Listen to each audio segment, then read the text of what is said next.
Olá, nesse vídeo nós vamos tratar do nosso primeiro tópico do curso de Microeconomia 2, que é a descrição do processo de produção, das tecnologias de produção, do ponto de vista da teoria microeconômica, né? Então nós vamos começar discutindo, né, possibilidades de descrever esse processo de produção e vamos chegar à conclusão que nós queremos apenas descrever um processo de produção sobre um aspecto muito particular, né?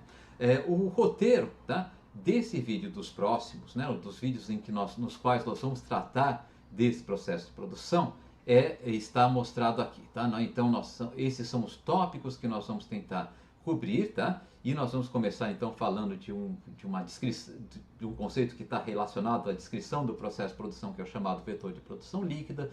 Depois vamos falar de um conceito chamado conjunto de produção. Vamos definir o que a gente entende por produção tecnicamente eficiente, definir o que a gente entende por função de produção e definir, tá, um conceito chamado de isoquanta, que é uma forma de descrever essa função de produção. Esses conceitos dos quais eu falei até agora, nós vamos tratar nesse vídeo. Tá? O nosso segundo vídeo, nós vamos fazer um exercício, né, um exemplo com exercícios relacionados especialmente aos dois últimos tópicos que estão destacados aqui em vermelho. Tá? Então nós vamos ver esses tópicos em vermelho nesse vídeo.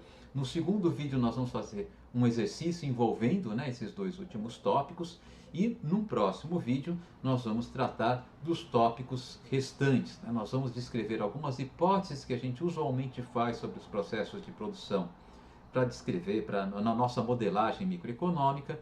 Nós vamos falar um pouquinho de medidas de produtividade, nós vamos falar de um conceito chamado taxa técnica de substituição, falar de rendimentos de escala, da distinção entre curto e longo prazo nos nossos modelos e falar de rendimentos marginais decrescentes, que é um conceito muito usual, que de fato é uma hipótese muito usual que a gente faz sobre as condições de produção de uma empresa. Então vamos começar com o nosso vídeo. Bom, no início desse curso nós vamos estar focados em entender como as empresas decidem quanto produzir de bens e serviços, dadas as restrições econômicas e tecnológicas com as quais elas se defrontam. Para descrever as restrições tecnológicas, nós vamos ter que falar do processo de produção das empresas. Esse processo de produção, ele pode ser analisado sob diversos enfoques, né? Um primeiro enfoque seria o enfoque puramente tecnológico, né?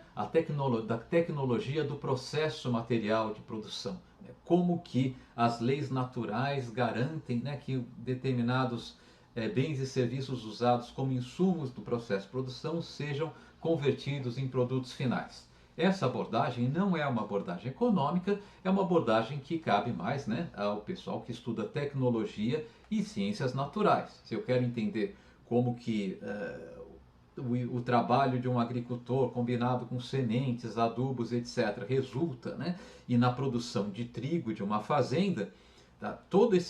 Grande parte dos aspectos envolvidos são aspectos das ciências naturais e não de ciências sociais, como é o caso da economia. Então, nesse aspecto puramente tecnológico, né, que não envolve comportamento humano, nós não temos nada a dizer e nós não vamos tentar descrever os processos produtivos sobre esse aspecto. Está totalmente fora do escopo da economia. Tá? Mas, tá, apesar disso, nós podemos querer nos perguntar, né, quais são os fatores sociais que induzem os agentes econômicos a descobrir novas tecnologias, novos processos de produção, tá? E isso sim pode ser objeto, né, do estudo da economia, e a área da economia que lida com isso é a chamada economia da inovação. A economia da inovação, ela tenta entender, né, ou pelo menos explicar parcialmente como, tá, diferentes arranjos econômicos podem induzir ou não, né, um maior desenvolvimento tecnológico, mais descobertas de fatores tecnológicos. Tá? Bem, nós não vamos no nosso curso lidar com a economia da inovação, eu só coloquei aqui que então a economia pode ajudar a gente a entender isso. Além disso, tem um outro aspecto que a gente podia pensar, né, para descrever o processo produtivo. Por quê? Porque o processo produtivo normalmente ele envolve a coordenação de esforços das pessoas. Então, a gente poderia tentar entender, por exemplo, dentro do escopo de uma empresa, como os trabalhos de todos os indivíduos envolvidos, né, na produção dessa empresa, eles são coordenados e como isso afeta, né, uma maior ou menor produção. De novo, é uma pergunta que cabe às ciências sociais, cabe, digamos assim, às tecnologias sociais, né, como por exemplo a administração de empresas, né, e existe uma área da economia chamada economia das organizações que lida com esse problema. Mas esse, novamente, não vai ser o problema, pelo menos do início do nosso curso. Lá na frente, quando a gente estiver falando de teoria dos jogos, a gente pode falar um pouquinho só sobre isso, mas nós não vamos focar nesse ponto aqui. A nossa pergunta é enquanto as empresas decidem produzir, dadas as restrições tecnológicas que elas têm e dado, né, as restrições econômicas com quais elas se perguntam, tá? Então, essa é a nossa pergunta. E nós vamos querer descrever um processo de produção, tá? Considerando essa pergunta. Isso quer dizer o seguinte, né? O processo de produção, ele é um processo que está relacionado a características tecnológicas, né? Então, o que eu quero fazer aqui é descrever, tá? O processo de produção que descreva da maneira mais simples possível, né? Quais são as restrições tecnológicas impostas para uma empresa.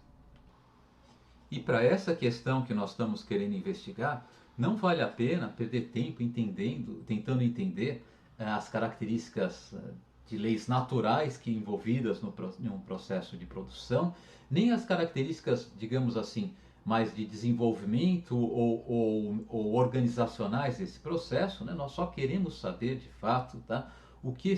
Como esse processo impacta uma economia em termos de disponibilidade de bens e serviços. Então a produção ela é um processo que a gente pode pensar que esse processo para nós vai ser em larga medida uma caixa preta, a gente não sabe, né, como efetivamente ela é executada, mas a gente sabe o seguinte, que para produzir bens e serviços, tá, uma empresa ou qualquer agente produtor, ele vai precisar, né, de tirar da economia, consumir, né, usar, né, na economia uma série de bens e serviços que vão ser entradas, né, do meu processo produtivo. Por exemplo, eu preciso de matéria-prima, né? Então eu preciso tirar da economia matéria-prima, né? Eu preciso contratar mão de obra, preciso então usar serviço de mão de obra e assim por diante. Tá? E esses bens e serviços que entram no processo produtivo, né, são chamados insumos de produção.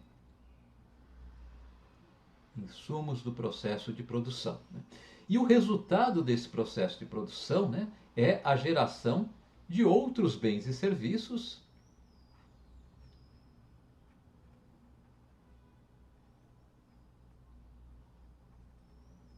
que são chamados produtos, né? Produtos do processo de produção. Tá? Então, para nós, de fato, o que é relevante para descrever um processo de produção é quanto esse processo usa de insumos, quais são os insumos, em que quantidades o processo de produção utiliza esses insumos e quais são os produtos desse processo de produção e em que quantidades esses produtos são gerados. Assim, para nós, uma descrição adequada do processo de produção consiste só disso, né? Esse processo tirou tanto da economia, né? Usou tantos bens e serviços que estavam disponíveis na economia para outras finalidades nesse processo, consumiu esses insumos, né? E ele gerou, né, como contrapartida, como resultado desse processo produtivo, esses bens e serviços. Então, eu quero descrever as quantidades de bens e serviços, né, que entram e saem do processo de produção. Tá? Uma forma de fazer isso seria a seguinte: considere que eu tenho uma economia, tá, que são N, com N bens. Tá? Então, N aqui é igual ao número de bens da economia.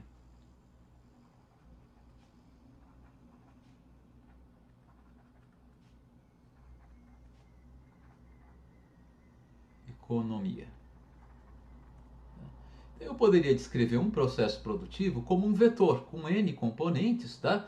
No qual cada um dos componentes, vamos chamar cada componente de Y, tá? Y1, Y2 e assim por diante, até Yn, cada um desses componentes representa o impacto desse processo produtivo na economia como um todo. Tá? A gente pode chamar esse vetor aqui, usualmente a gente abrevia com a letra Y.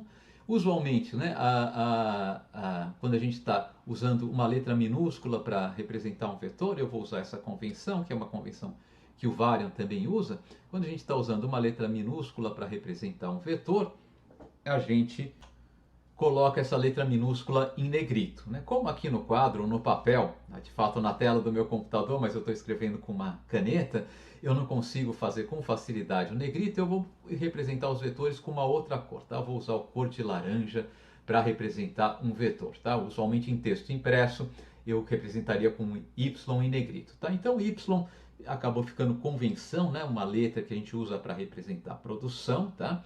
E o vetor que representa o nosso processo de produção, né, vai ser então um vetor que eu vou denotar genericamente com a letra Y, tá? Que é um vetor com, nessa primeira forma de descrever esse processo, com tantos componentes quanto há bens na economia. Tá? O que acontece? Cada um desses componentes aqui ele vai ter a seguinte interpretação. Tá? Então vamos pegar um componente qualquer desse vetor aqui, yi.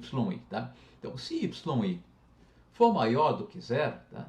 Isso significa que esse processo de produção ele aumenta liquidamente a disponibilidade desse bem na economia.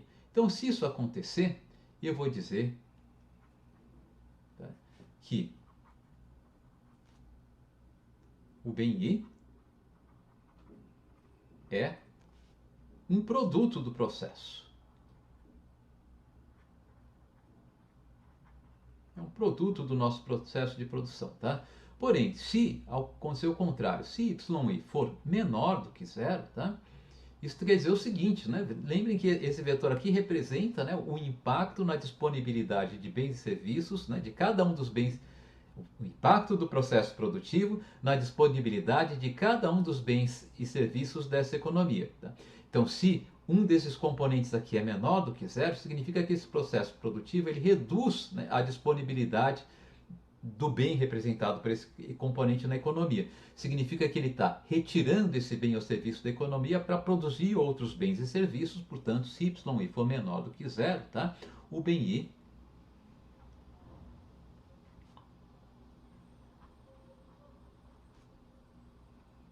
é um insumo.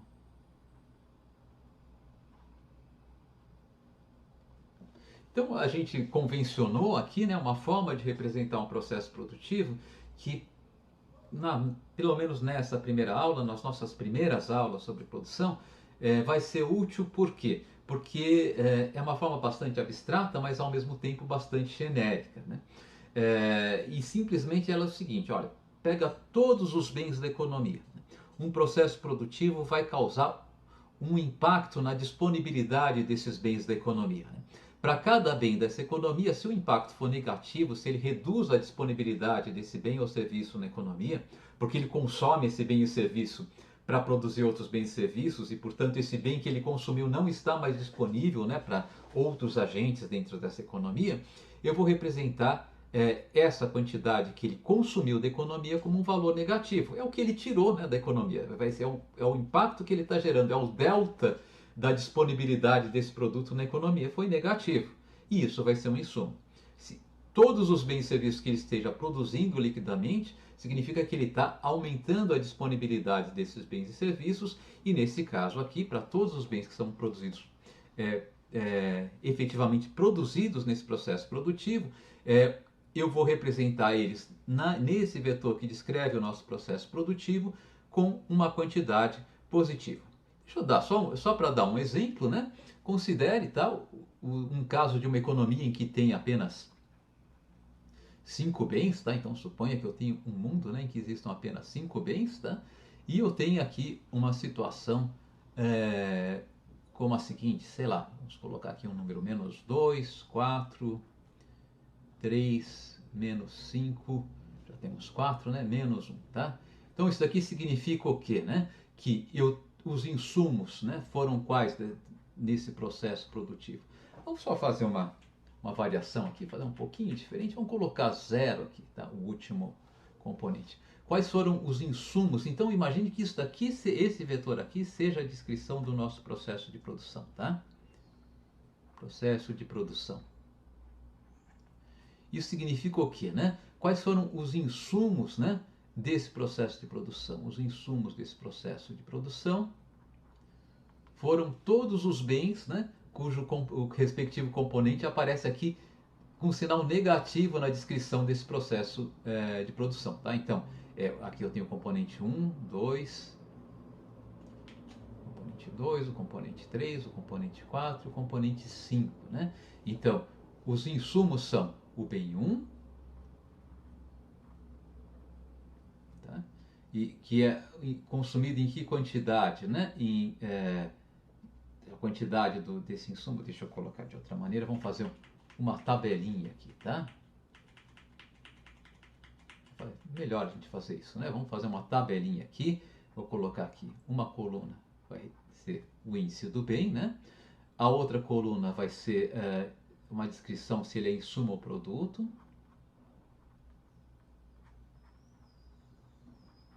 Tá? E a outra coluna é a quantidade, né, usada do insumo, né, ou produzida do quantidade, né, ou produzida do produto, né? Então, eu tenho 5 bens, 1, 2, 3, 4, 5. O bem 1, o primeiro componente desse vetor está com sinal negativo, então o bem 1 é um insumo, né? Se ele é um insumo, ele é consumido no processo produtivo, né? Em que quantidade ele é consumido? Bom, é o módulo desse menos 2. 2 unidades do bem 1 foram consumidas nesse processo produtivo. O bem 2 ele tem sinal positivo, então ele é um produto, né? Ele foi gerado no processo produtivo, né? A nossa empresa, ao produzir, né, ao executar esse processo produtivo, ela produziu ela aumentou a disponibilidade do bem 2 na economia, tá? Então ele é um produto, tá? E que quantidade foi produzida desse produto? 4 unidades. O bem 3 também é um produto, porque o terceiro componente do nosso vetor, esse terceiro componente aqui também tem sinal positivo, né? E foram produzidas 3 unidades, portanto, do bem 3. O bem 4, o quarto componente aqui do nosso vetor, vamos só enumerar primeiro, segundo, terceiro, quarto e quinto, né, componente do nosso vetor. Então, o quarto componente do nosso vetor, ele tem sinal negativo, portanto, trata-se de um insumo, tá?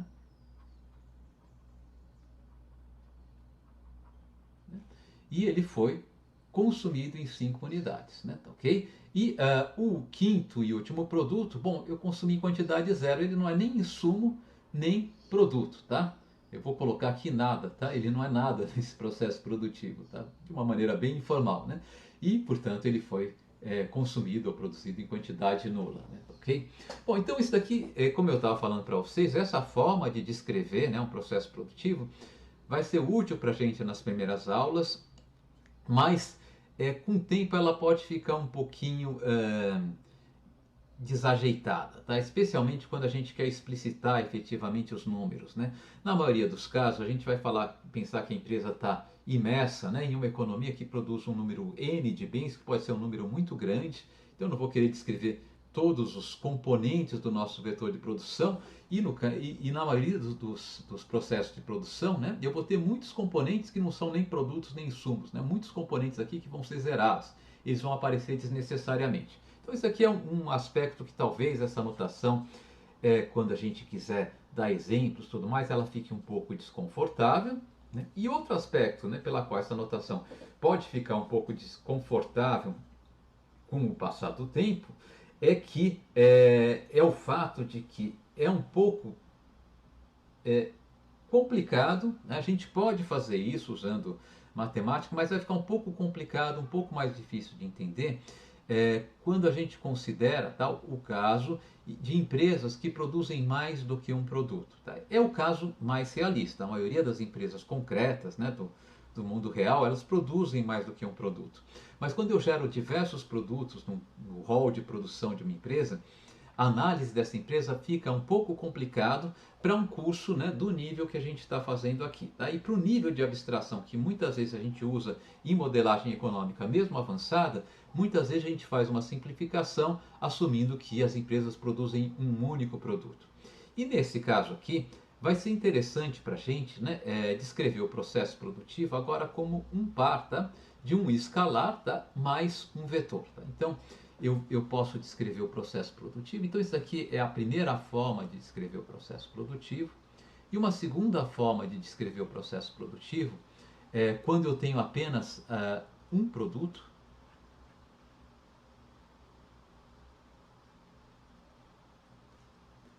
Então, se eu assumir apenas um produto,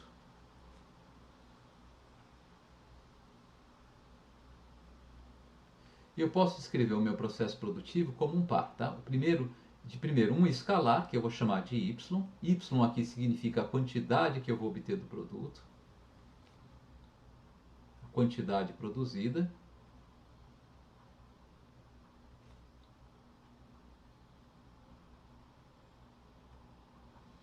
Notem que no caso geral, em que a empresa produz mais do que um produto, ou pode produzir mais do que um produto, a quantidade produzida é um valor ambíguo, né? É a quantidade produzida de quê, né? Eu preciso saber de que produto eu estou produzindo essa quantidade. Mas no caso em que eu estou considerando uma empresa que produz um único produto, essa quantidade produzida só pode ser a quantidade produzida do seu único produto, né? E tá? Eu vou combinar isso daqui com um vetor, né, que é a quantidade empregada dos insumos. Tá? E nessa segunda descrição, eu vou descrever essas quantidades empregadas dos insumos também como valores positivos. Tá? Então aqui eu vou ter, tá, essa quantidade, um vetor, tá, de valores x1, x2. Tá? Eu vou usar a notação do variant, né, ele convenciona, né, usar os insumos consumidos, né, em um processo produtivo. Ele convencionou anotar com a letra X, tá? Vou fazer a mesma coisa, tá?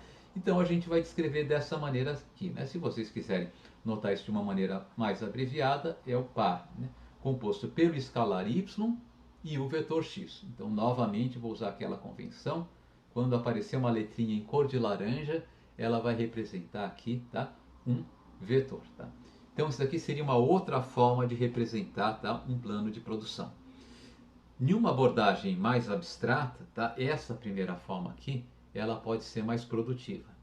Tá? Então, por vezes, eu vou usar essa forma aqui. Né? Eu vou falar, se eu falar para vocês o vetor de produção, imaginem que é isso, né? Um vetor de números, tá? Sendo que cada número corresponde a um bem da economia. Se o número for positivo, o processo produtivo está produzindo positivamente o bem. Se ele for negativo, o processo produtivo está usando esse bem como insumo. Essa abordagem aqui é a mais abstrata, em alguns aspectos ela vai ser mais conveniente, essa anotação, tá? Mas vocês vão ver, na primeira aula eu vou usar um pouco essa primeira anotação, mas nas aulas, à medida que a gente for avançando, a gente vai usar mais essa segunda anotação, ou seja, a gente vai supor com maior frequência que eu tenho um único produto e eu vou estar então preocupado em descrever quanto foi produzido do que, vocês me perguntam? Bom, do único produto da empresa.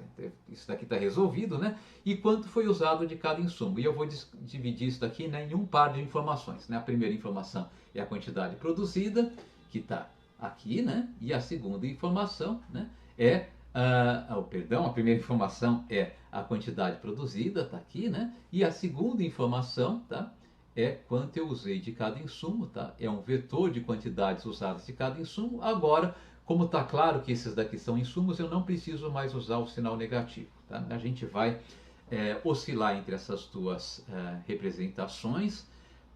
Eu vou tentar deixar claro quando estou usando uma representação ou outra, tá? Mas quando a gente avançar um pouquinho no nosso curso, a gente vai focar um pouco mais nessa representação aqui.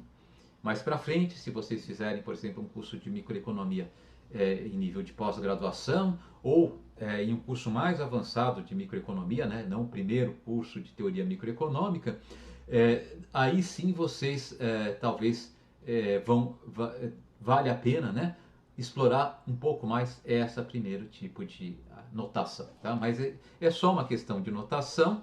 A segunda notação vai ser mais conveniente, mas ela tem uma simplificação que a princípio eu posso evitar. Mas eu fazendo essa simplificação, nossa vida fica mais fácil para a gente falar do que a gente tem que falar ao longo do curso. Como eu estava falando para vocês, essa forma de descrever o processo produtivo, ela é útil quando a gente quer descrever esse processo de uma maneira bem genérica. Ela é muito flexível e ela é muito usada em modelagem de problemas de equilíbrio geral. Mas ela tem alguns inconvenientes, né?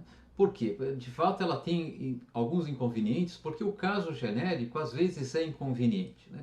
A gente pode apontar dois inconvenientes. Primeiro, às vezes é difícil, né, ou especialmente numa primeira abordagem, tratar o processo produtivo como um processo que gera múltiplos produtos. Por vezes, embora isso seja um pouco irrealista, é conveniente assumir, tá, uma empresa que produza um único bem. Tá? Isso é verdadeiro, né, não apenas porque a gente está num curso que é uma primeira abordagem de teoria microeconômica, não vale a pena a gente pegar muito pesado na matemática e esquecer do conceitual, né? Esse daqui seria um primeiro aspecto, então é bom simplificar às vezes, tá?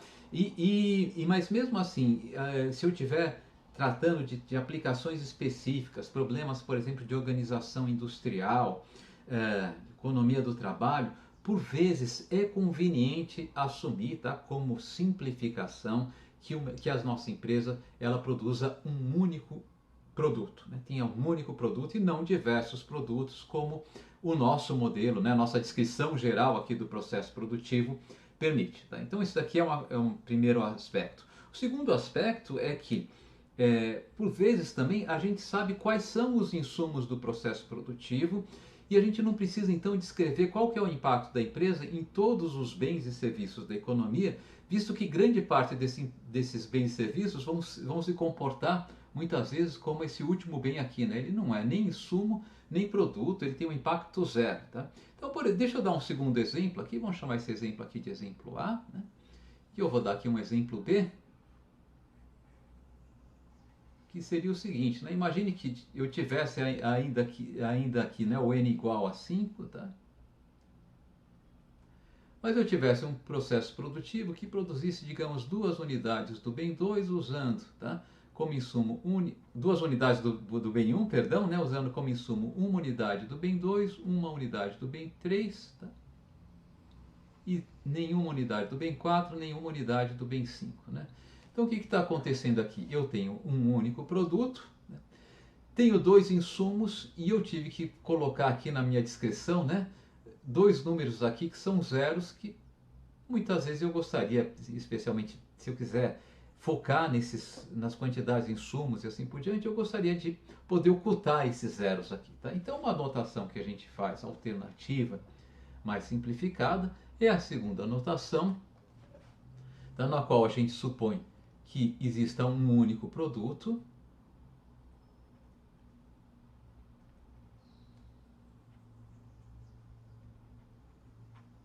A gente denota, né, a quantidade produzida desse produto com a letra Y. Tá?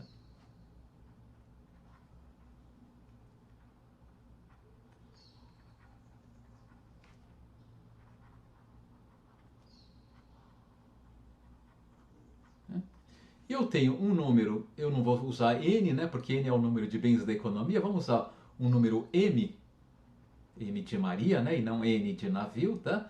É igual, tá? É o número de insumos. O número efetivo de insumos, né?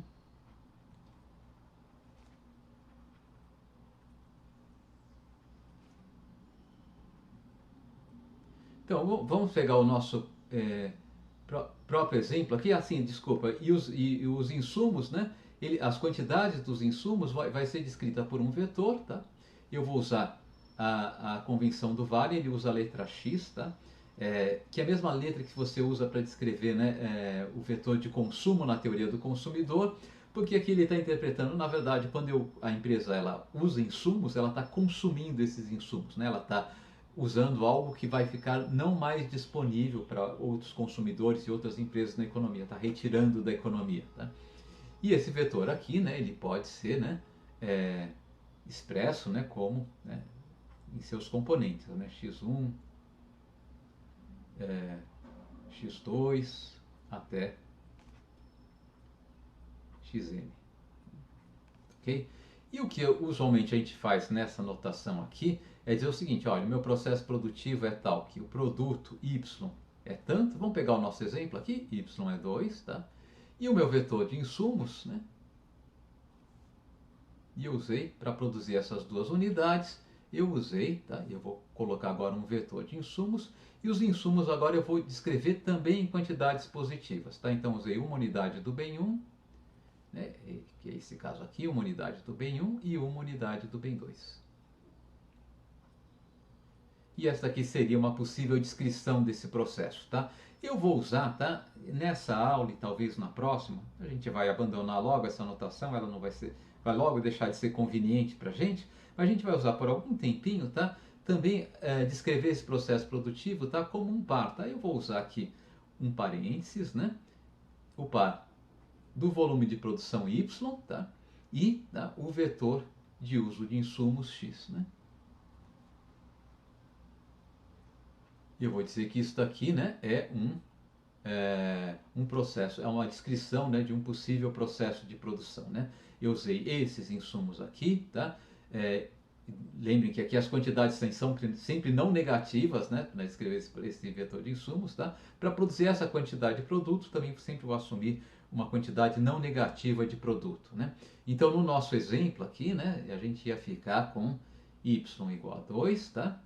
E para deixar claro, né, que depois do 2 em um vetor de insumos, eu vou abrir parênteses de novo, né, e os insumos são uma unidade do insumo 1, uma unidade do insumo 2. Tá?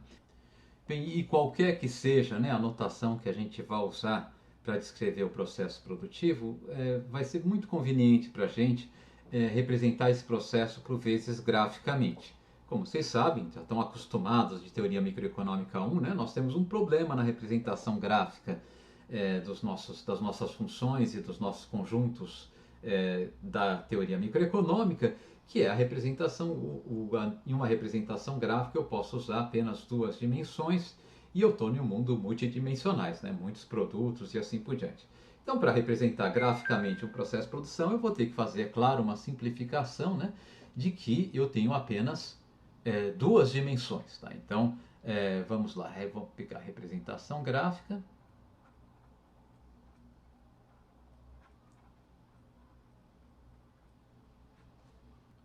Então, vamos pegar o nosso primeiro caso, né, na nossa notação genérica, tá?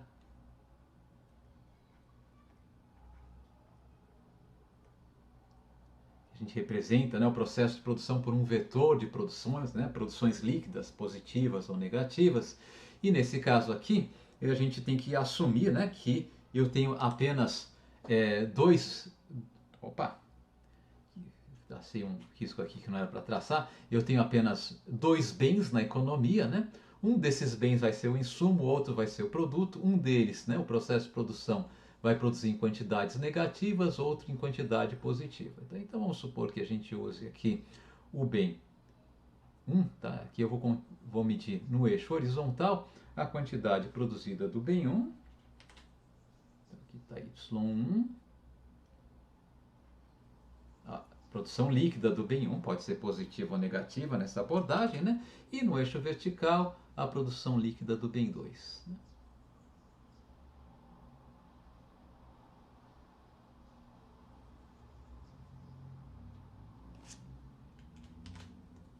Y2 está aqui, né? Okay? E na verdade o que vai acontecer, né? Um processo produtivo vai ter uma cara possivelmente como essa aqui, né? Aqui eu tenho uma quantidade negativa, né, consumida do bem 1. Vou chamar isso daqui de Y chapéu, tá? Esse processo aqui é o processo chapéu. A gente pode chamar esse nível de produção representado por esse ponto, né? Aqui, Y chapéu, tá? Deixa eu só apagar aquele pontinho que eu desenhei lá, Y chapéu.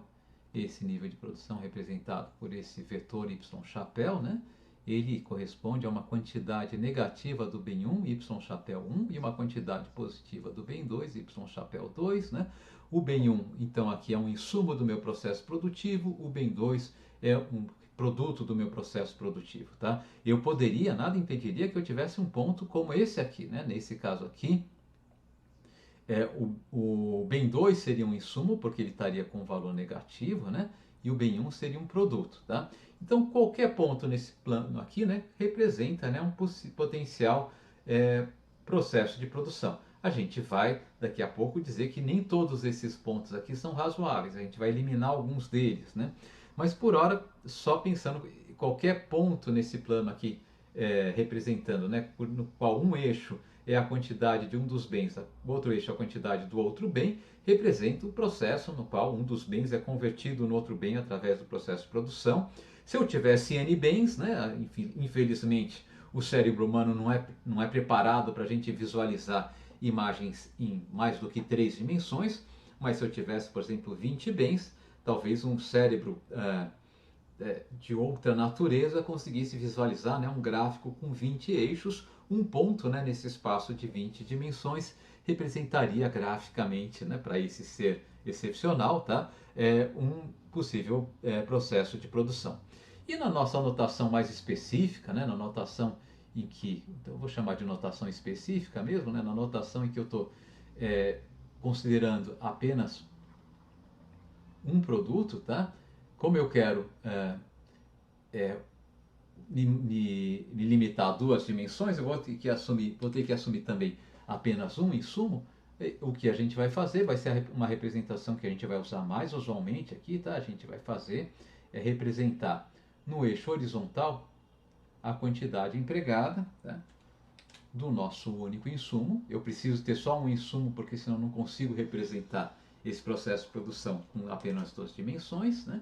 E no eixo vertical, tá, a quantidade produzida do nosso produto. Produto Y, né? O valor de Y aqui, tá? Então, nesse caso aqui, um ponto do processo de produção vai ser um ponto como esse aqui, né? Esse aqui está dizendo o seguinte: eu estou usando uma quantidade X chapéu, né, para produzir do insumo para produzir uma quantidade Y chapéu do meu produto, tá? A gente vai usar com maior frequência esse gráfico aqui e com menor frequência esse gráfico aqui, tá? Na aula de hoje, nessa aula e na próxima, possivelmente eu vou usar esse gráfico associado à notação genérica, tá? Mas nas aulas mais para frente a gente vai usar só esse gráfico aqui. Bem, o que acontece é que, dadas as restrições tecnológicas usadas, né, impostas a nossas empresas que vão produzir bens e serviços, e dadas as restrições naturais também, né, eu tenho restrições que estão decorrentes do nosso conhecimento de como produzir bens e serviços, e temos restrições que são impostas pelas leis da natureza, lei da entropia e assim por diante. As empresas elas não podem implementar qualquer processo de produção, né? Apenas alguns processos de produção são factíveis, né? Por exemplo, pelo menos que eu saiba, não existe ainda hoje, né, qualquer processo de produção que permita que a gente convirta apenas trigo e café como insumos em automóveis, né? Automóveis não podem ser produzidos a partir de trigo e café. Então isso impõe limitações ao nosso processo de produção, né? E nós vamos estar vamos querer nos focar exclusivamente, né, aqueles processos de produção que a empresa efetivamente quer escolher. A nossa pergunta é: que processo de produção a empresa vai escolher? E ela vai ter que escolher, dada essa restrição de que nem todo processo de produção é factível, né? Então nós vamos definir um conceito que nós vamos chamar de conjunto de produção. E o conjunto de produção simplesmente, né, é o conjunto dos processos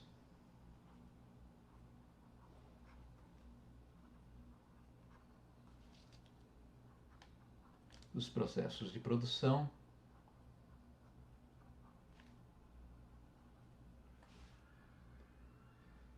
dos processos factíveis de produção.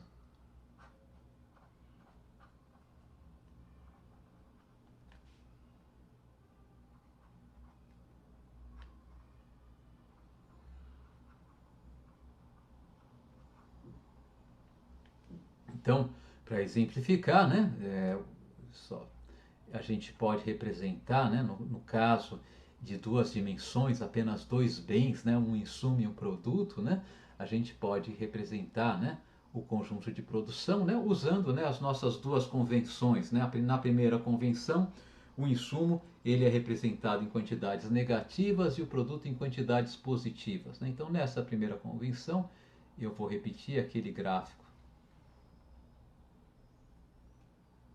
que havia feito anteriormente, né. Aqui eu vou ter no eixo horizontal a quantidade produzida do bem 1, né? Na primeira convenção pode ser positiva ou negativa, né? E no eixo vertical a quantidade produzida do bem 2.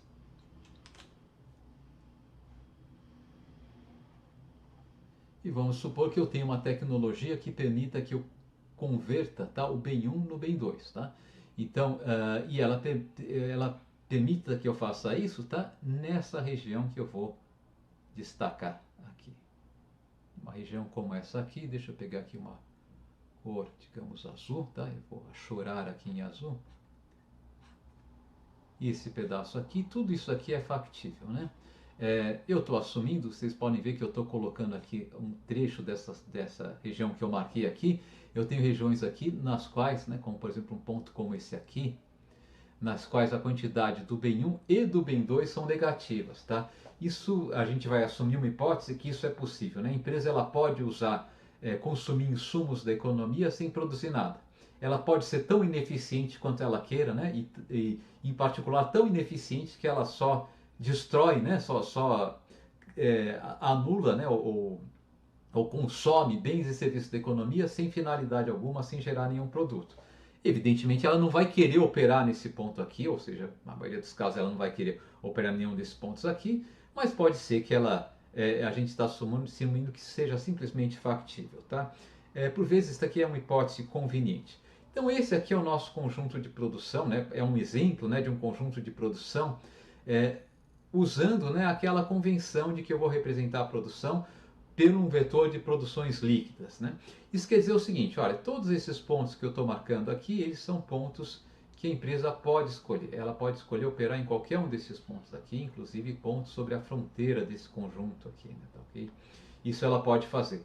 Mas ela não pode operar em um ponto como esse aqui, que eu estou marcando com um x, né? Isso aqui é não factível. Esse ponto aqui também não é factível. Todo ponto que está fora desse conjunto de produção, a empresa não tem como operar, né? Então ela não tem, por exemplo, como produzir uma quantidade positiva do bem 1 e do bem 2 simultaneamente, né? Pelo desenho que eu fiz aqui, por enquanto não estou descrevendo isso como nenhuma hipótese, né? Mas do jeito que eu desenho aqui. Ela não pode produzir uma quantidade, de fato aqui eu estou dizendo, ela não pode produzir o bem 1 a partir do bem 2. Ela só, nesse nosso exemplo, ela só pode produzir o bem 2 a partir do bem 1, né? Ok? Então esse daqui é o nosso primeiro exemplo, né? E vamos fazer o mesmo exemplo, algo similar a esse exemplo, mas usando agora aquela convenção, né, de que eu represento no eixo horizontal, tá, a quantidade do insumo, agora medida em quantidade positiva, porque eu convencionei que o que está no eixo horizontal efetivamente é insumo, né? E no eixo vertical eu vou representar o nosso produto, tá? Então nessa segunda convenção, aqui no eixo horizontal, eu estou medindo a quantidade X do nosso único insumo. Eu preciso só de um insumo, porque senão eu não tenho eixos suficientes, né? E no eixo vertical, a quantidade do nosso único produto, tá? Então, algo equivalente a esse conjunto de produção nessa segunda convenção seria um conjunto com essa cara aqui, né? De fato, eu só vou inverter os sinais, né? E a gente vai chegar a um conjunto com essa carinha aqui, tá?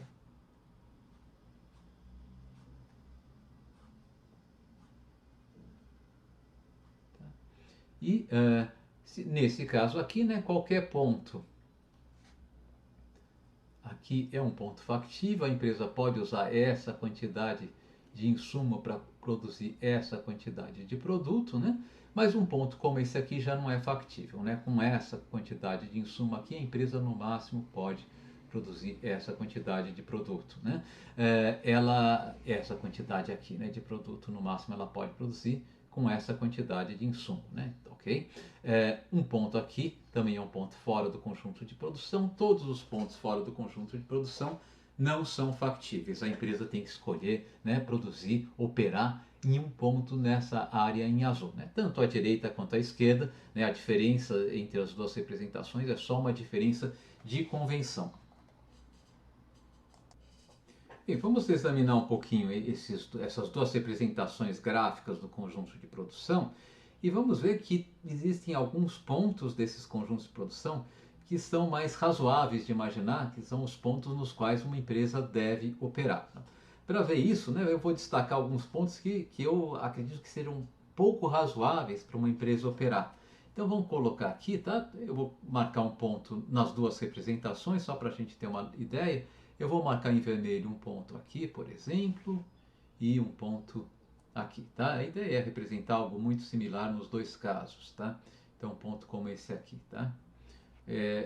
Veja, então nesse caso aqui, o que eu estou dizendo? A empresa, ela está, se eu olhar aqui do gráfico à esquerda, né, ela está contratando uma quantidade Y, chamar de tio aqui, né, tá certo? Do insumo 1, tá? O Y1 tio é um número negativo, mas ela está contratando uma determinada quantidade do bem 1 como insumo na produção do bem 2 para obter, né, essa quantidade aqui, Y tio 2 do bem 2, né? Ou na nossa segunda convenção de representar o plano de produção, ela está empregando, né, essa quantidade aqui, x tio do insumo, né? A x tio é igual ao menos y1, né? Ou y1 seria igual ao menos x tio aqui, para obter essa quantidade de produção aqui, y tio. Né? Y tio aqui é o nosso y2, o bem 2 é o produto dessa empresa. Né? Bem, então o que a gente pode ver? Talvez seja melhor a gente olhar para o gráfico da direita, também poderíamos fazer a mesma interpretação com o gráfico da esquerda, mas aqui eu acho que é mais imediato olhar no gráfico da direita. Né? Porque isso daqui parece ser não razoável. Né? Bom, a gente usualmente imagina que a empresa ela quer obter o máximo de produto com que ela contrata, ou de insumos, ou contratar o mínimo de insumos, apenas o mínimo de insumos necessário para obter o que ela quer de produção. Então o que a gente pode ver? Se ela quiser, né, contratar a quantidade X tio do insumo, do nosso único insumo, ela poderia, nesse caso aqui, obter um nível de produção Y tio linha, né, maior do que Y tio, tá certo? Ou, vocês podem falar, se ela quiser produzir a quantidade Y tio, ela não precisaria contratar X tio unidades de insumo, mas ela poderia contratar apenas uma quantidade X tio linha desse insumo, que ainda seria possível produzir a quantidade Y tio. Tá? Então, esse raciocínio vale para qualquer ponto abaixo desta fronteira aqui superior do nosso conjunto de produção. E eu poderia fazer o mesmo raciocínio aqui à esquerda, né? Só teria que tomar o cuidado interpretando, né, que as quantidades de insumos aqui elas estão com sinais negativos, mas o raciocínio seria o mesmo. Isso significa que a nossa empresa ela quer, possivelmente, e a gente depois vai fazer essa hipótese mais claramente, a gente vai ver por que também, né? Mas parece razoável imaginar que ela vai querer operar em um ponto, né, nessa curva aqui em cor de laranja, tá? Tanto à direita quanto à esquerda eu posso desenhar, né, esse trecho aqui no qual ela vai querer operar, tá? Então, essas curvas aqui em cor de laranja que eu desenhei tanto no gráfico à nossa esquerda quanto no gráfico à nossa direita, né? Aqui e também aqui. A gente chama essas áreas aqui de fronteiras eficientes. Fronteira ou fronteira, né, de eficiência técnica.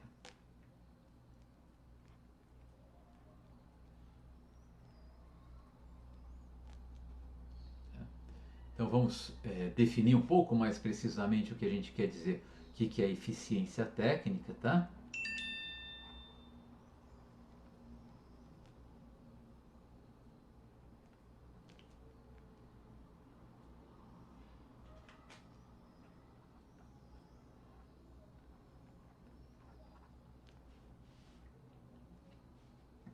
Então eu vou dizer o seguinte, se eu tiver um plano de produção, vou usar primeiro com a nossa primeira convenção, a mais geral, depois a mais específica, tá? Se eu tiver um plano de produção, digamos, Y chapéu, que seja factível, tá? Vamos descrever esse plano de produção, componente a componente, né? Igual a Y1.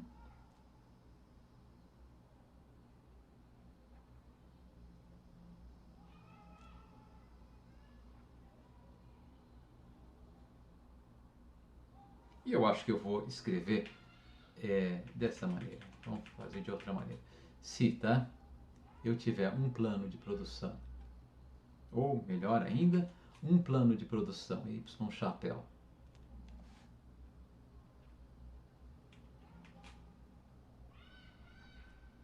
que seja factível, ou seja, que pertença ao nosso conjunto de produção, né?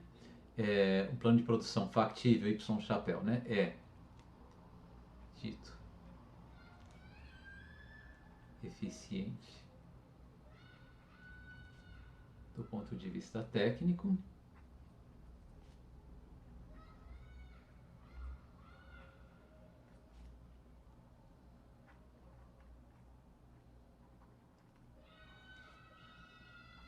caso não haja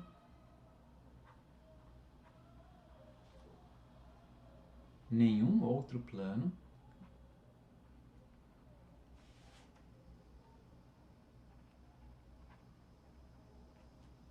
ou processo de produção, aqui eu estou usando como sinônimos, tá? Nenhum outro plano ou processo de produção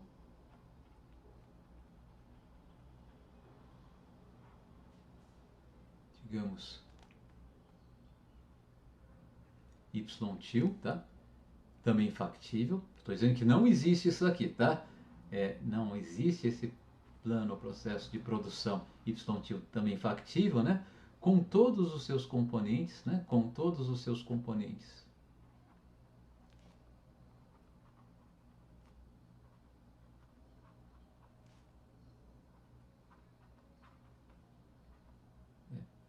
Maiores ou iguais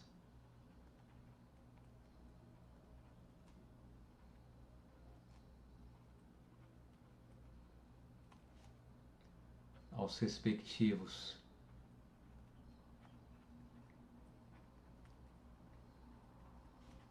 componentes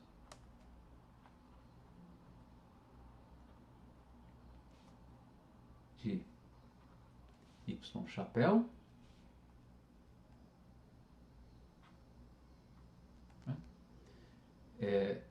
eu vou colocar, para já ficar claro, né? Caso não exista um plano de produção, tá?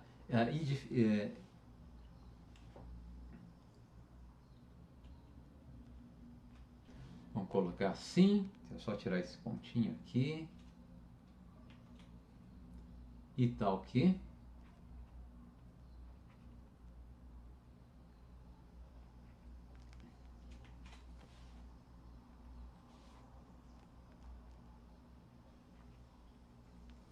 Y chapéu seja igual a Y-til.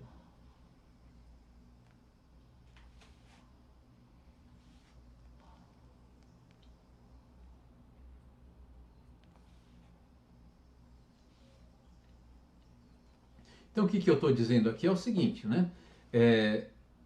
Imagine que Y chapéu seja um plano de produção factível. E eu tenho outro plano de produção, tá?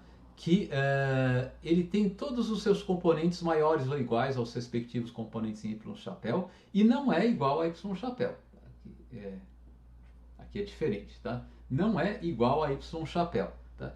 Bom, nesse caso aqui, o que vai acontecer é que o nosso vetor Y-til ele vai aumentar um dos componentes em relação a Y chapéu, porque ele é diferente de Y chapéu. Nenhum componente pode ser inferior ao de Y chapéu, então pelo menos um dos componentes em Y-til é maior do que o respectivo componente em Y chapéu, tá? E os outros componentes são maiores ou iguais do que os respectivos componentes em Y chapéu, né? Então, o que significa o vetor Y-til ter um componente maior ou igual ao vetor correspondente Y chapéu? Bom, se o vetor em y, se o componente em y chapéu for positivo, significa que eu tenho um produto que é produzido em maior quantidade no plano de produção y-til. Então eu aumento a produção de um dos bens, não reduzo a produção de nenhum dos outros bens, tá? E não posso também aumentar o uso dos insumos, né? Por quê? Porque os insumos eles são representados em valores negativos. Aumentar o uso de um insumo em y-til representaria que um dos componentes de y-til ia ter um valor negativo em módulo maior do que o respectivo valor negativo em y-chapéu, que significaria que eu estaria aumentando, que eu estaria o componente de y-til seria menor do que y-chapéu, mas eu estou assumindo que y-til tem todos os seus componentes maiores ou iguais aos respectivos componentes de y-chapéu. Então, isso não pode acontecer. O que diz isso aqui é o seguinte: então, se eu tenho um vetor, né, um plano de produção, um vetor de produção, y-til, que tem todos os componentes maiores ou iguais a y-chapéu, tá? E não é y-chapéu, e se y-chapéu é eficiente, y-til não é factível. Tá? Então, colocando em outras palavras, né, se eu estou em um plano de produção eficiente, eu não posso aumentar o meu produto sem mexer aumentar a quantidade de um dos meus produtos sem mexer no uso, na contratação de algum insumo, né, sem aumentar a contratação de algum insumo ou reduzir a produção de algum produto. Se o meu plano é eficiente, eu não consigo fazer isso. Eu estou em um plano de produção eficiente, tá? E não consigo também reduzir o uso de um insumo, tá? Sem com isso reduzir a produção de um produto ou aumentar o uso de algum insumo para compensar essa perda de um insumo. Né? E basicamente, o nosso conceito de eficiência técnica significa dizer que eu estou aqui sobre essa fronteira de produção. Tá? Eu poderia também definir o nosso conceito de eficiência técnica, né, usando a nossa segunda convenção de notação aqui, mas nesse caso aqui vai ser um pouco mais desajeitado, né? Então vamos deixar como está por hora. Né? O importante é vocês fixarem esse conceito. Né? Se eu estou produzindo de uma maneira tecnicamente eficiente, não tem modo factível de aumentar a produção de um dos bens sem ou reduzir a produção de outros bens que eu esteja produzindo, ou aumentar a contratação de algum dos insumos. E não tem modo factível de reduzir a contratação de algum insumo sem com isso ou ter que reduzir a produção de algum dos produtos ou aumentar em compensação a contratação de algum outro insumo. Tá? Essa é a nossa noção de eficiência técnica. Eu estou num limite, né? E esse limite aqui ele é bem representado pelo fato que eu desenhei essas fronteiras aqui. Nós podemos definir essa nossa fronteira de eficiência técnica também de um modo um pouquinho mais preciso da seguinte maneira. O conjunto, então a definição, né? Conjunto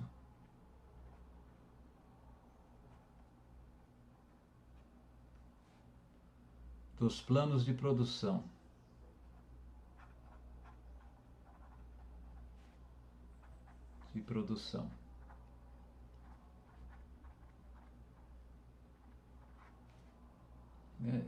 contidos em um conjunto de produção dos planos de produção, deixa eu colocar de outra maneira, o conjunto dos planos de produção tecnicamente eficientes,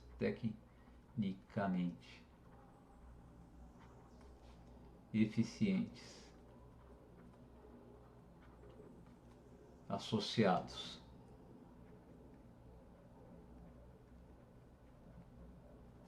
a um conjunto de produção X, Y, né? A um conjunto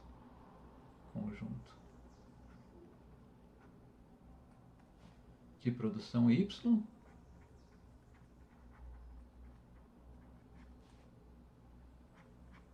é chamado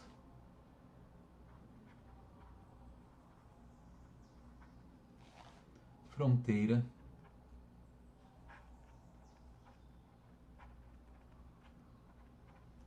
de eficiência técnica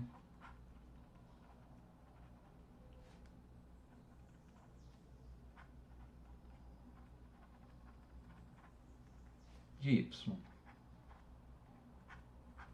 A fronteira de eficiência técnica é o conjunto, né, dos planos de produção que são tecnicamente eficientes. É claro que esse conjunto ele tem que ser definido em relação a um determinado conjunto de produção. Vamos voltar um pouquinho aos nossos gráficos, né, no quais a gente representou conjuntos de produção, especialmente nesse gráfico aqui à nossa direita, tá? Eu estou querendo focar mais nesse caso aqui, né, na nossa convenção de notação na qual a gente supõe um único produto e representa os insumos em quantidades positivas. Observem que essa fronteira de eficiência técnica ela tem a seguinte característica, né? Dada a quantidade empregada de cada insumo, para cada quantidade que eu estou usando de um insumo, por exemplo, se eu estou usando essa quantidade de insumo, tá? Na fronteira de eficiência técnica eu tenho, né, o máximo que eu posso obter de produto. Né? Isso quer dizer que eu posso, se eu associar a cada nível de emprego do insumo, tá, qual que é o máximo que eu posso obter de produto, eu vou ter uma função, né? Para esse nível de insumo, o máximo de produto que eu posso obter é tanto. Eu tenho uma correspondência, né, entre um conjunto, que é o conjunto dos valores que representam as quantidades que eu posso usar de insumo, no conjunto dos valores que representam as quantidades que eu posso obter de produto. Né? De fato, mesmo que eu tivesse, e essa função aqui, eu posso definir então nesse caso aqui, e poderia definir essa função mesmo que eu tivesse mais do que um insumo, embora talvez não pudesse representar isso graficamente. Mas dadas as quantidades que eu tenho dos meus insumos, qual que é o máximo de produto que eu posso obter? Quem me dá essa restrição é o nosso conjunto de produção, tá? Se esse conjunto de produção ele possui uma fronteira de eficiência técnica, né, o máximo de produto que eu posso obter o que eu tenho de produto associado à contratação dos insumos na minha fronteira de eficiência técnica. Isso quer dizer simplesmente o seguinte, né, que a fronteira de eficiência técnica pode ser pensada como o gráfico de uma função. E que função é essa? É a função que diz para cada vetor de contratação de insumos qual que é o máximo que eu posso obter de produto. Essa função é a chamada função de produção. Então eu vou definir aqui embaixo a função de produção. Isso aqui é um conceito que a gente vai usar muito, né? Função de produção.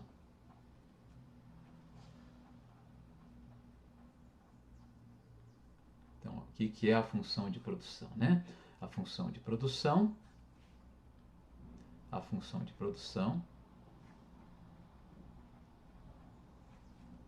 de produção.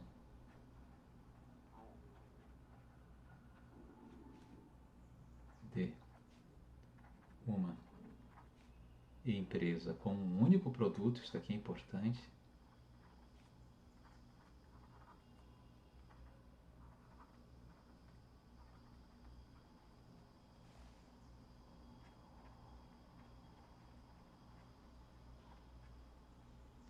Eu defino essa função de produção para o caso de uma empresa com um único produto, né? É uma função que associa a cada vetor de emprego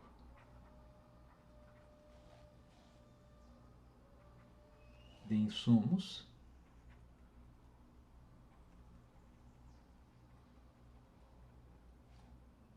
vamos colocar aqui a cada vetor não negativo, né? A gente vai assumir que emprego de insumos não pode ser negativo.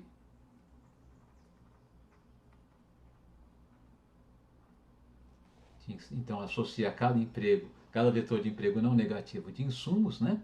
É o máximo de produto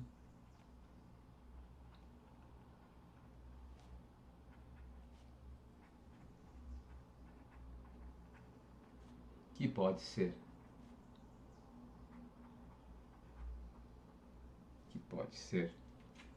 obtido dadas as restrições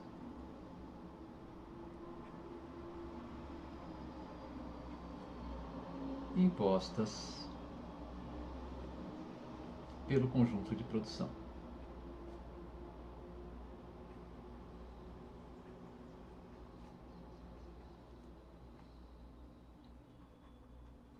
Então, a função de produção, ela está associada sempre a um conjunto de produção, né, a uma empresa, e ela diz o seguinte, olha, se você me diz quanto você está usando de cada insumo, e eu digo qual que é o máximo de produção que você pode obter, tá? Então, voltando àquele gráfico, né, agora sim, na nossa segunda interpretação, em que vou medir no eixo horizontal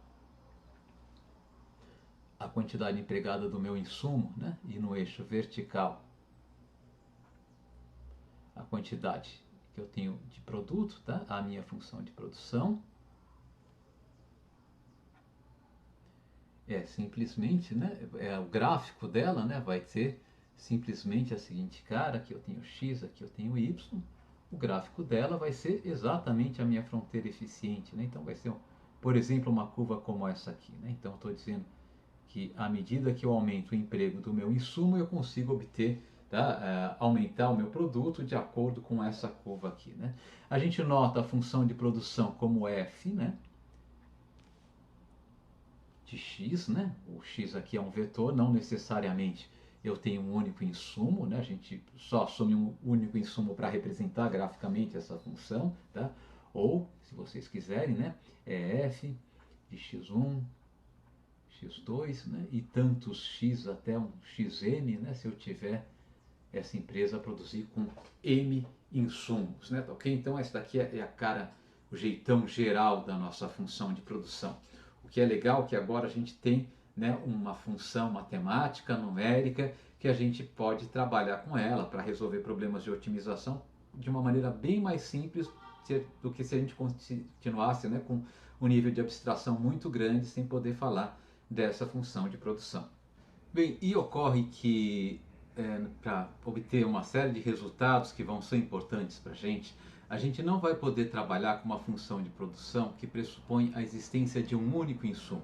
Então essa representação gráfica que a gente mostrou aqui de uma função de produção, ela vai ser limitada. A gente vai usar ela algumas vezes é interessante porque vai ser uma representação que a gente pode ver alguns aspectos importantes da função de produção, mas acontece que em muitos casos nós vamos precisar pressupor ao menos dois insumos.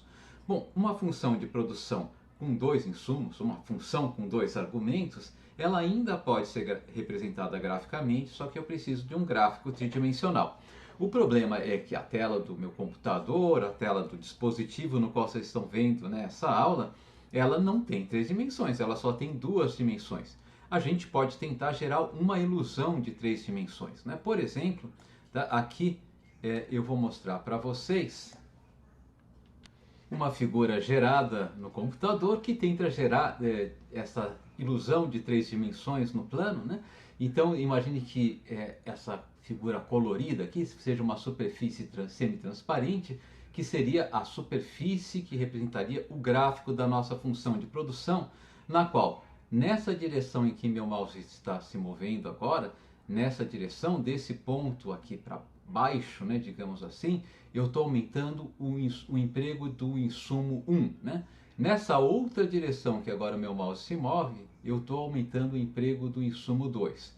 E nessa direção, que seria tridimensionalmente a direção vertical, eu estou aumentando o produto, né? Essa superfície semi-transparente aqui seria o gráfico da nossa função de produção. Eu vou dar uma giradinha aqui, que isso daqui por vezes facilita a visualização. Bom, um gráfico desse tipo, primeiro é difícil de desenhar e muitas vezes é difícil de até visualizar, né? Conforme o formato da nossa função de produção, pode ficar ainda mais difícil de visualizar esse tipo de figura. O que nós vamos fazer é um recurso que a gente já usou quando a gente estava falando da teoria do consumidor em micro 1. E esse recurso consiste em representar uma função com dois argumentos, né? Não através do gráfico dessa função, que seria a representação ideal, mas enfim, a gente tem uma limitação do recurso que a gente tem, né? A tela do computador é plana. Mas então nós não vamos representar tridimensionalmente a nossa função, mas através de um mapa de curvas de nível do gráfico dessa função. Para fazer isso, o que eu vou fazer? Vamos cortar essa superfície que representa, né, o gráfico da nossa função de produção, tá?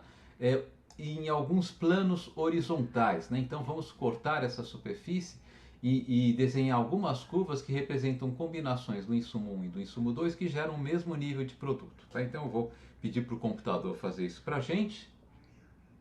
Aqui está, né? Essas curvinhas que estão aparecendo aqui num tom meio azul escuro, elas representam, né, cortes, né, do gráfico da nossa função de produção, mas cortes paralelos ao plano horizontal, ou seja, ao longo de cada uma dessas curvas aqui, o meu nível de produto permanece constante. Né? Então vamos ver agora essa função, esse gráfico dessa função, por cima. Tá? Então eu vou tombar esse gráfico aqui, vou tombando, tombando, né? E vamos dar uma girada também para a gente ficar com aqui, agora sim, né? Então, desse jeito que a gente está vendo aqui, tá? A quantidade do insumo 1 está sendo medida aqui a partir desse ponto da esquerda para a direita. A do insumo 2 a partir desse ponto de baixo para cima, né? E o que está acontecendo aqui? A gente está vendo esse gráfico por cima e o que a gente vê é um conjunto de curvas, né? Essas curvas aqui são as curvas de nível da nossa função de produção. Então vamos convencionar que a gente sempre vai olhar a nossa função de produção assim por cima dela, a gente vai ter uma visão plana dela. Mas se a gente desenhar esses cortes, essas curvas de nível, a gente tem uma noção de algumas características importantes dessa função de produção. Essas curvas de nível aqui vão ser chamadas de curvas de isoquanta. Formalmente, né, uma curva de isoquanta, curvas de isoquanta ou simplesmente isoquantas, tá? A gente também usa esse termo, né? Uma curva de isoquanta, vamos definir essa curva de isoquanta, deixa eu pegar um pouquinho mais de espaço no meu quadro aqui, né? Uma curva de isoquanta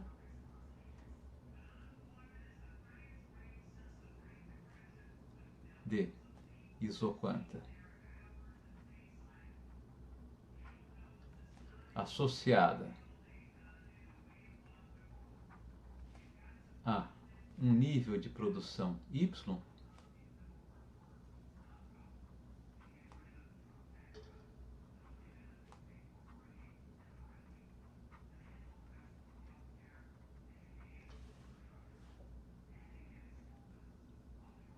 é o conjunto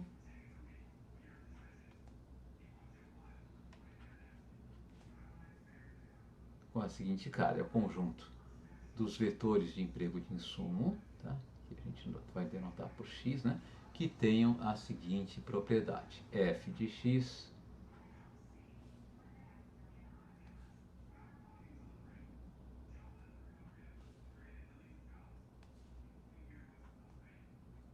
é igual a y. Né?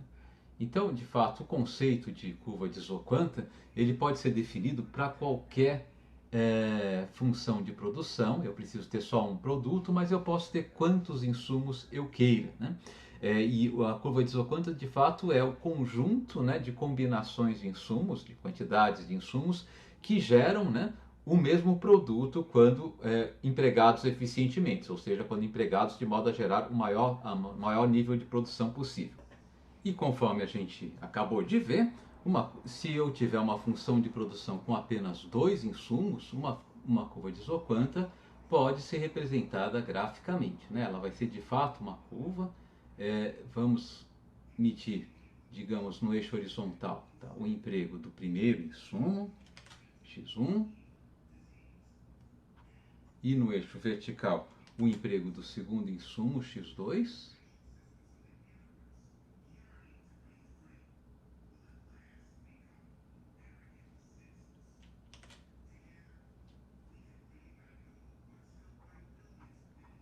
E uma curva de isoquanta, né, vai ser uma curva aqui nesse gráfico, por exemplo, uma curva como essa aqui. Essa curva, né, ela, se for uma curva de isoquanta de fato, né, ao longo dessa curva, o que eu vou ter é que f de x1 e x2 ao longo dessa curva é igual a um determinado nível de produção, digamos y chapéu, tá? Ao longo dessa curva aqui. Né? Eu vou ter, associado a outro nível de produção, eu vou ter outra curva de isoquanta. Né? Então, por exemplo, ao longo dessa outra curva aqui, né, a minha função de produção, ao longo dessa outra curva, vai ter o valor constante igual a, digamos, um outro nível de produção Ytil. Tá?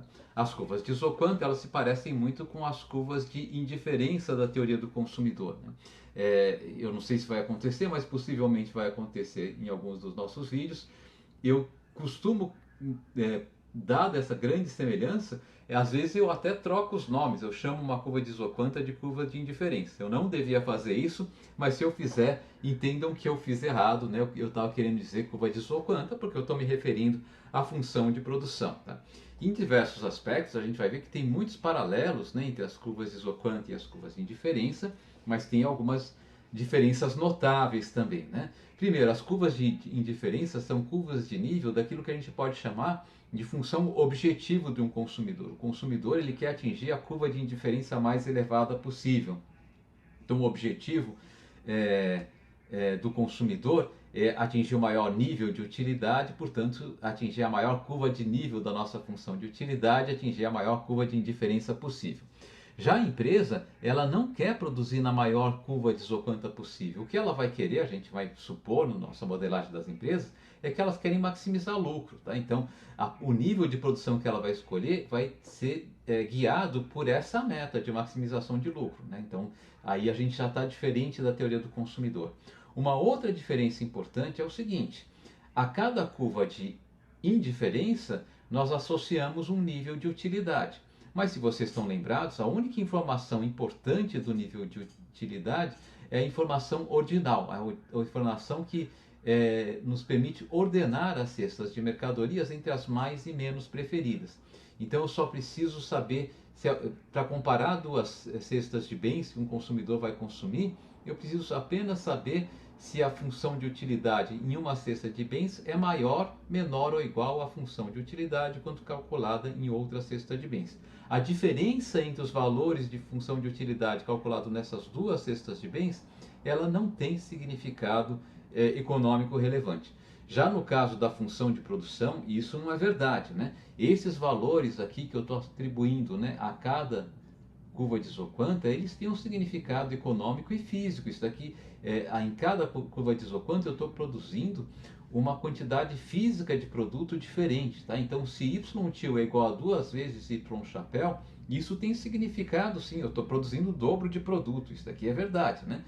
Se a utilidade de uma cesta de consumo é 2 vezes maior do que a utilidade de outra cesta de consumo, isso não significa nada para a gente. Né? A única coisa que eu posso dizer do ponto de vista da teoria do consumidor é que uma cesta de consumo é mais desejada que a outra. Mas não que ela é 2 vezes mais desejada. Isso não tem sentido na teoria do consumidor. Na teoria da produção, sim. Né? A nossa função de produção, ela não tem um aspecto apenas ordinal, mas ela tem um aspecto cardinal. Ela está medindo alguma coisa. E isso vai ser importante para a gente. E para encerrar esse primeiro vídeo, né, vamos dar 3 exemplos de funções de produção. Todos esses exemplos de funções de produção com 2 insumos, né, e representar, né, uma curva de Isoquanta típica dessas funções de produção. Né. Então, 3 exemplos com algumas variações, digamos assim. Né. O primeiro exemplo, tá, vai ser, tá, a chamada função de produção com coeficientes fixos.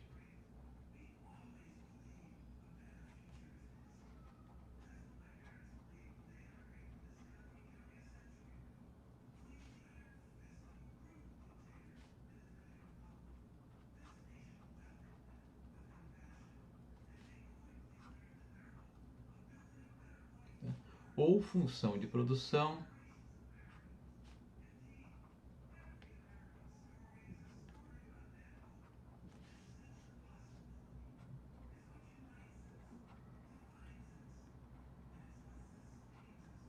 de Leontief.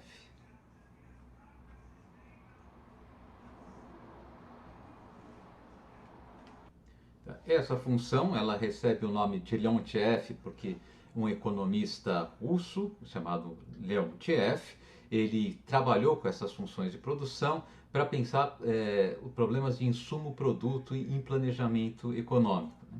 E essa função de produção, ela, no caso de 2 insumos, né, ela vai ter a seguinte cara, vai ser a seguinte. A gente costuma, quando está falando de uma função de produção, a gente costuma dizer nós vamos imaginar que o nosso produto, né, é dado pela função f de x1, x2, né, que é igual a um mínimo, aqui vem a nossa função, né, o que caracteriza a nossa função de limite f, é o mínimo entre, tá, uma constante a que multiplica x1, tá, e uma constante b que multiplica x2. Em que a e b são duas constantes reais, né, positivas, tá, são maiores do que zero. Tá? Qual que é a cara, né, de uma curva de nível de uma função de produção com essa cara aqui? Tá? Uma função de produção com essa cara aqui vai ter curvas de isoquantas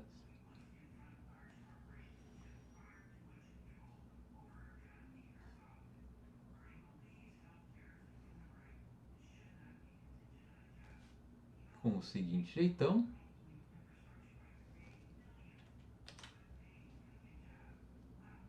Vou representar x1 aqui e x2 no eixo vertical. Né? Essas curvas de isoquanta vão ter o seguinte jeitão. Traço uma linha reta passando pela origem. Tá? Fazer aqui um tom mais clarinho aqui para ficar menos destacada. Tá? Uma linha reta passando pela origem. Tá? Com inclinação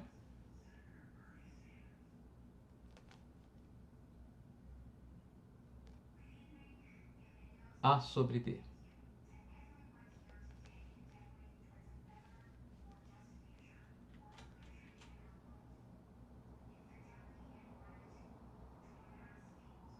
As nossas curvas de isoquanta, tá, vão ter o formato de ângulos retos com vértices sobre essa linha reta.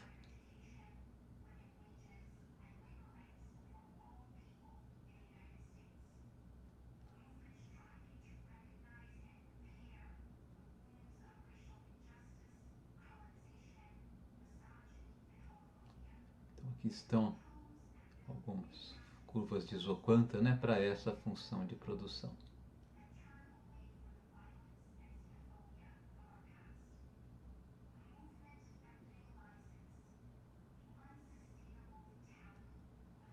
O que está acontecendo, né? Ao longo dessa linha reta que nós desenhamos aqui, né, eu tenho a seguinte igualdade, né? AX1 igual a BX2.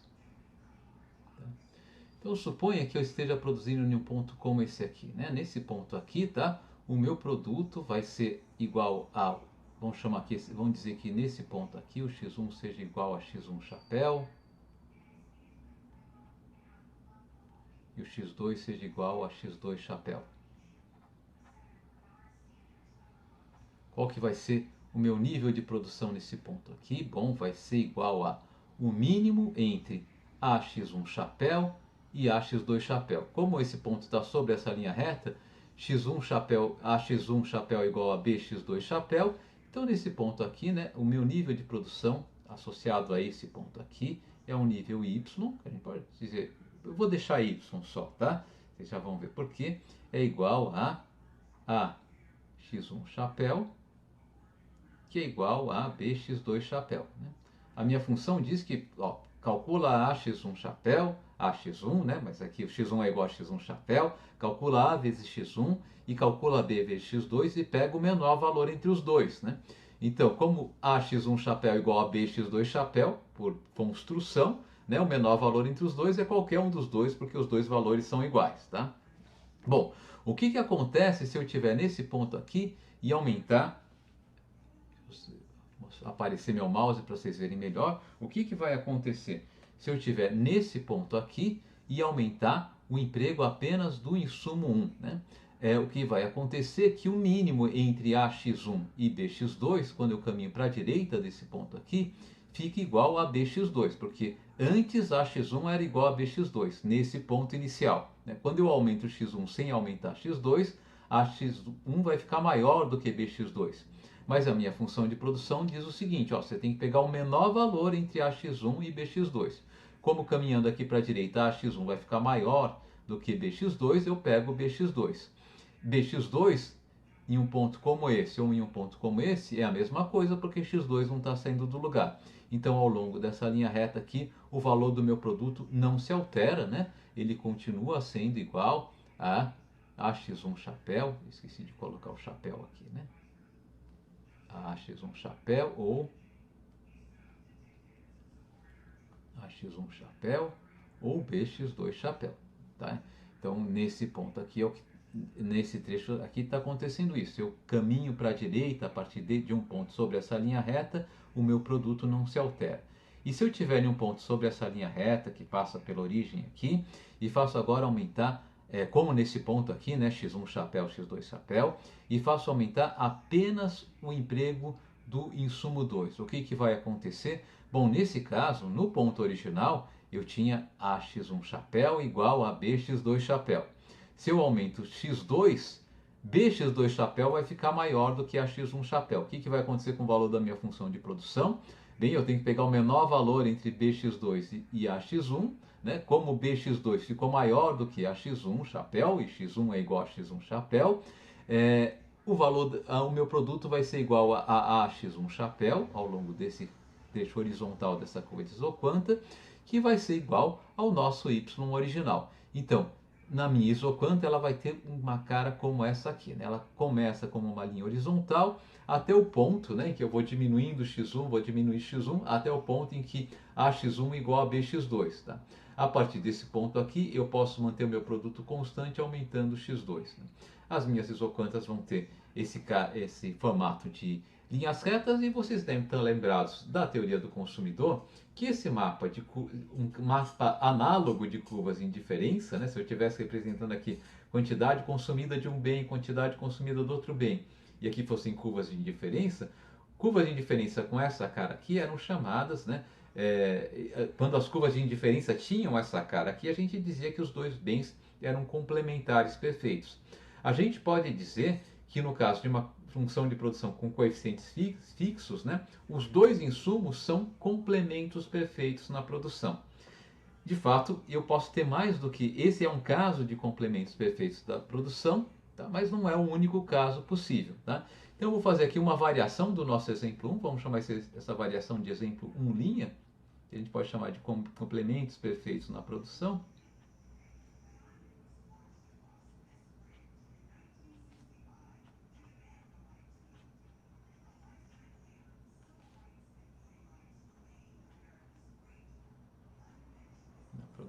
Tá? E nessa variação aqui do nosso exemplo, a minha função de produção vai ter uma cara um pouquinho diferente, né? Ela vai ser, o y vai ser agora, né? Bom, vamos chamar igual a f de x1 e x2, a nossa função de produção, vai ser dada agora por uma função g, calculada, uma função real g, calculada, tá? No valor mínimo entre a x1 e bx2. Por exemplo, né? A minha função pode ser ter, por exemplo, a seguinte cara: f de x1 e x2 é igual a raiz quadrada do mínimo entre ax1 e bx2. As curvas de indiferença dessa função de produção que a gente acabou de dar de exemplo aqui, né? Ou de qualquer função de produção com essa cara aqui, né? E essas curvas de indiferença que estão aqui em cima, elas vão ser, visualmente, vão ser iguais. O que vai diferir é o nível de produção que eu vou associar a cada curva de indiferença, né? No primeiro caso, se eu tiver uma função de Leontief, tá? O nível de produção associado às curvas de indiferença vai crescer na proporção exata da distância dos vértices dessas curvas de indiferença à origem. Se dobrar essa distância, dobra o meu produto. Se eu estiver aplicando essa transformação aqui, né, é a raiz quadrada do mínimo entre ax1 e bx2, tá? Eu não vou mais, o meu produto vai estar crescendo ao longo dessa linha reta, mas não mais necessariamente na proporção na razão exata em que está crescendo a distância, né, do vértice da minha curva de isoquanta à origem. De fato, vai crescer na proporção da raiz quadrada dessa distância, né? Então, e como para nós agora, né, quando a gente está falando de função de produção, o nível de produção é relevante, tá? Então essa informação aqui é relevante também. Bom, vamos falar agora de um segundo exemplo, tá? Que é o exemplo que a gente chama do caso de bens substitutos perfeitos na produção.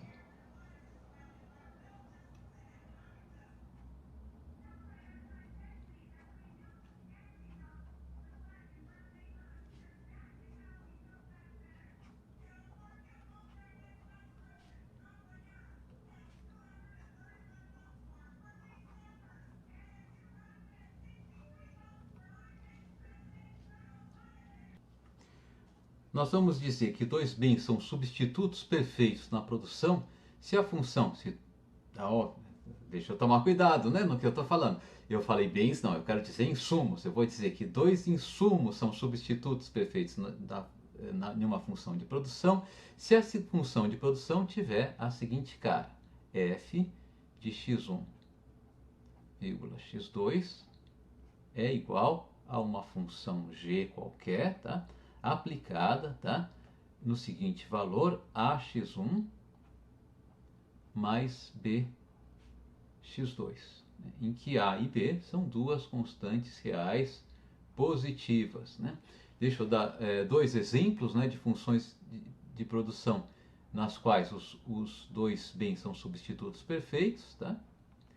Eu posso ter uma função de produção, a mais simples possível seria f de x1, x2 igual a ax1 mais bx2, tá?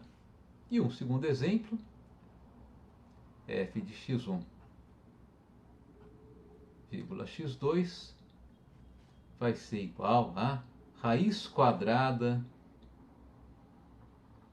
de ax1 mais bx2. Qual que vai ser, né, a cara de uma curva de isoquanta, tá, para essas duas funções, né? Novamente, essas duas funções, a curva de isoquanta vai ter a mesma cara, o que vai mudar é o nível de produto que eu associo, né, a cada curva de isoquanta. Então vamos desenhar aqui um diagrama novamente, né, representando no eixo horizontal a quantidade empregada do insumo 1 e no eixo vertical a quantidade empregada do insumo 2.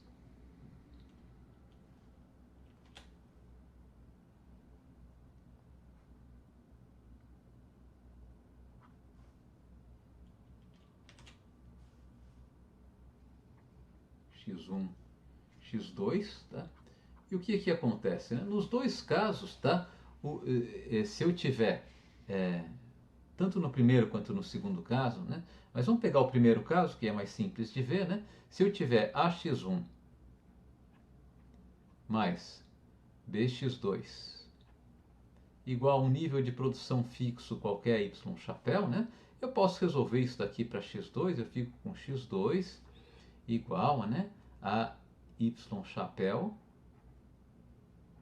menos a x1, todo mundo dividido aqui por b, né? É só isolar o x2 aqui, tá? Então o que eu vou ter? A minha curva de isoquanta vai ser uma linha reta com inclinação, né, a sobre b, menos a sobre b, se vocês, para ser mais preciso, né? E se a minha função for a segunda função, né, se eu tiver, então isso daqui seria a dedução, né, do formato da minha curva de isoquanta partindo da primeira função que eu sugeri, né? Partindo da segunda função, tá? Se eu fizer raiz quadrada de ax1 mais bx2 e resolver, né, isso daqui igual a um nível de produção também, digamos, y chapéu, né?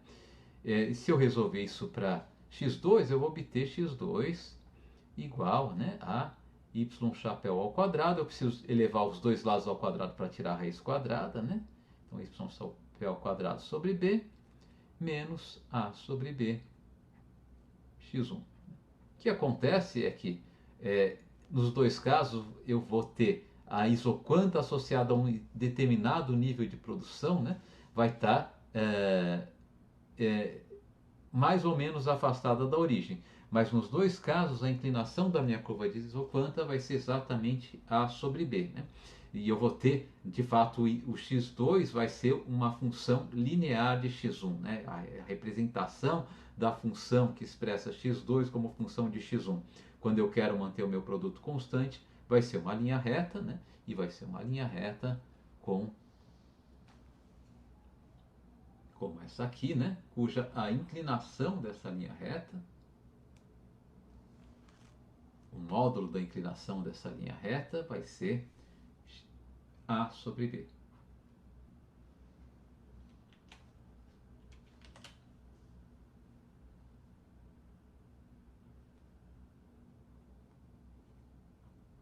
Ok?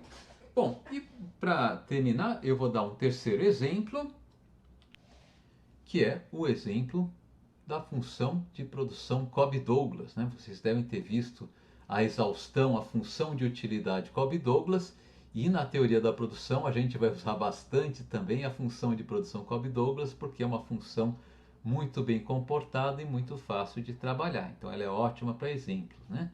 Função de produção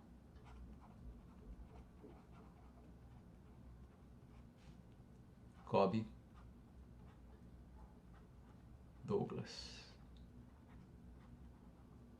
E a função de produção Cobb-Douglas é uma função do tipo y igual a f de x1, x2 igual a uma constante, podemos chamar de A maiúsculo, x1 elevado a um parâmetrozinho A minúsculo, vezes x2 elevado a um parâmetrozinho B minúsculo, né?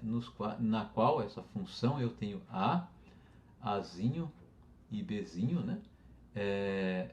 Maiores do que zero, tá?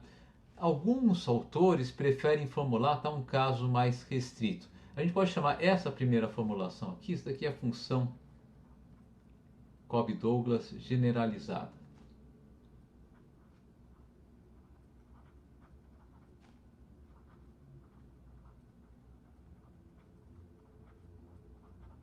Alguns autores, né, preferem uma formulação mais específica, né, na qual é mais restritiva, na qual a minha função é f de x1 e x2, tá? Ela é, novamente eu posso ter uma constante A aqui, x1 elevado a A, x2 elevado a 1 menos A. Né? E nesse caso aqui eu vou ter Azinho e Bzinho Azão e Azinho são maiores do que zero. Azão é maior do que zero, tá? E Azinho é um número entre 0 e 1. Né? Então, nesse caso aqui, esses expoentes somam 1, tá? Essa é a diferença. No caso da teoria de consumidor, né, não faria muita diferença, não faz muito, não acrescenta nada eu impor a restrição que a soma desses dois expoentes seja igual a 1. Por quê? Porque o número que eu atribuo à utilidade de uma cesta de bens é irrelevante. Né? Nós só estamos interessados na teoria do consumidor nos aspectos ordinais da função de utilidade.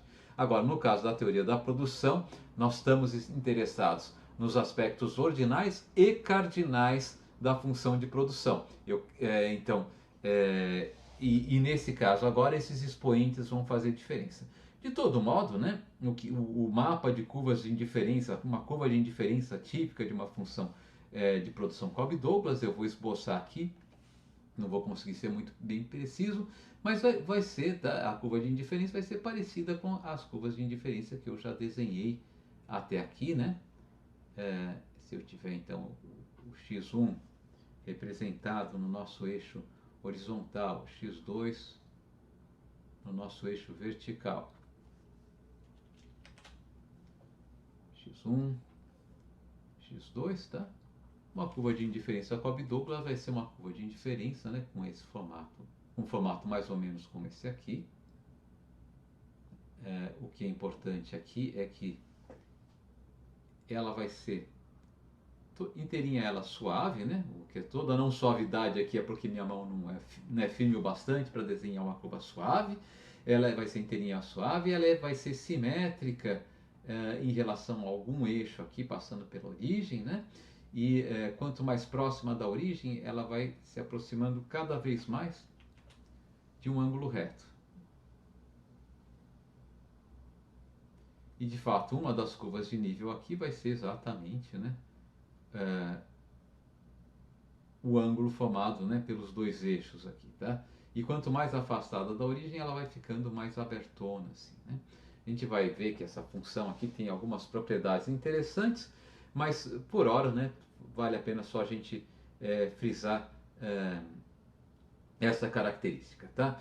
Então é isso, eu vou parar esse vídeo por aqui, tá? Vamos fazer agora uma breve recapitulação do que a gente viu nesse vídeo, tá? E depois a gente para deixar o restante que a gente tinha a falar sobre teoria da produção para o nosso próximo vídeo. Então esses são os principais pontos que a gente viu nesse vídeo, né? O primeiro, na nossa descrição de um processo de produção, nós vamos descrevê-los, né? Descrevendo as quantidades que ele emprega de insumos e as quantidades que ele gera de produtos. Esse é o único aspecto relevante do processo de produção para nós inicialmente. Segundo ponto, se eu pego todos os processos de produção, alguns são factíveis e outros não são factíveis, né? Nós dizemos que o conjunto dos processos de produção factíveis é o chamado conjunto de produção, por exemplo, para uma empresa. E essa empresa, alguns pontos desse conjunto de produção, né, ou alguns processos de produção são especiais. Entre os processos de produção factíveis são os processos de produção que são eficientes e que constituem, né, que formam o conjunto eficiente ou a fronteira eficiente do ponto de vista tecnológico de uma empresa, que é o conjunto dos processos de produção que são tais que não é factível aumentar a produção de qualquer outro produto, sem com isso reduzir a produção de ao menos outro produto ou aumentar o emprego de ao menos um insumo. E B, não é factível reduzir o emprego de qualquer insumo sem com isso reduzir a produção de ao menos um produto ou aumentar o emprego de ao menos um insumo. O terceiro ponto que a gente viu foi o conceito de função de produção, que é a função que descreve para cada vetor de emprego de insumos qual que é o nível máximo de produto que a gente pode obter, né? E o quarto ponto foi a representação da função de produção através, né, de curvas de isoquanta. Uma curva de isoquanta, teoricamente, é o conjunto de vetores de empregos de insumos que geram todos eles o mesmo nível de produção. Eu vou ter uma curva de isoquanta associada a cada nível de produção, né? E graficamente, né, no caso em que eu tenho apenas dois insumos, a curva de isoquanta vai ser um recurso gráfico interessante para representar algumas propriedades da função de produção.